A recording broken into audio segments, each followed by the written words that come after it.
let's go to Pima, Arizona, okay? And let's talk, or Tucson, Pima County, I guess it is, in Tucson, Arizona. This happened recently. I don't see a date on Well, this. I believe it was last Wednesday. Okay. And there Why was don't you go ahead and tell the story? Well, there was a gentleman by the name of Jose Guerrina, and he was a Marine that served two duties, one in Afghanistan and one in Iraq. According to the account of his wife, a SWAT team converged on his house and with no warning bust into his house. They were sneaking around outside in their little guerrilla suits, and they weren't recognizable as a SWAT team. So he grabs a gun.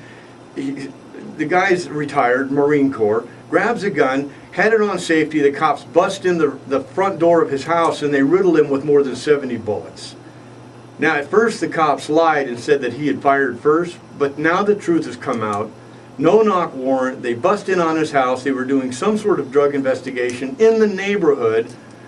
Now, all of the details as to why they chose his house haven't come out, but the simple fact of the matter is here we've got one of America's finest who was defending against the very thing he was destroyed by in his own home. He was shot by a fascist government that came in unannounced and shot him dead. And this is the way we honor our veterans. Now, last weekend on Memorial Day, the Oath Keepers did a memorial service at his house, and they honored this dead Marine who was just getting out of bed in the morning and found out real quick that now he's living in the country that he was overseas trying to fight against.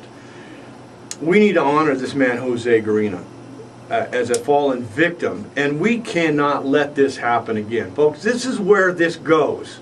Let's fast forward a little bit.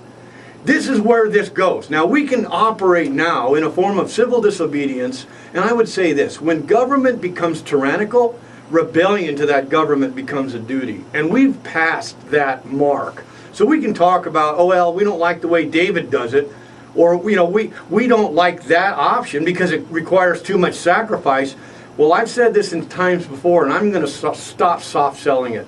There's a time for love, and there's a time for hate, and there's a time for peace, and there's a time for war. And America is under attack, philosophically on one level and physically on another. But when a Marine Corps man can be assassinated in his own home for just living life because they accidentally came to the wrong house and did a no-knock search warrant, folks, we are at war. Now, I'm not saying to go pick up a gun. What I'm saying we need to do is humiliate these police officers who took an oath to support and defend the Constitution. We need to humiliate these guys by standing for the Constitution and not being ashamed of it. The problem in America is we're ashamed of our freedom. We're ashamed to stand up and call these illegals out when we know they're illegal because they can't speak a stitch of English, but we just ignore them and wonder why the cops aren't arresting these people. Well, the cops aren't doing their job. The cops aren't stepping up. So now it becomes an obligation of the people to step up. The people are sovereign. The people have the last say. It's time the people stood up. Now, I'm not saying, again, I'm not advocating any form of violence, but I am advocating rebellion. Rebellion against tyranny is obedience to God. So what you're going to hear me talk about from now on is we've got to stand in whatever area of our life we feel is illegal by the government. And that's where we've got to stand. And we've got to find the courage to go stand there. And then we got to hope that our neighbors will get behind us. I believe that courage is contagious if we just stand. What about the gentleman last weekend that led an assault on the Thomas Jefferson Memorial using dance as his offensive? He went there with a group of young people. I am so inspired by this guy. Adam Kokesh went out with a group of young people and danced at the Jefferson Memorial. And they were arrested for dancing. Adam himself was body slammed as he was dancing around Thomas Jefferson. And there was at least 7 or 8 of them that were arrested. This is the kind of demonstrations that we need to do.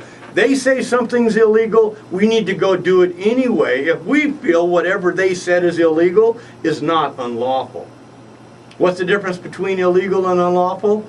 If it's lawful, it's consistent with the law of nature and nature's God. If it's lawful, it's consistent with common sense.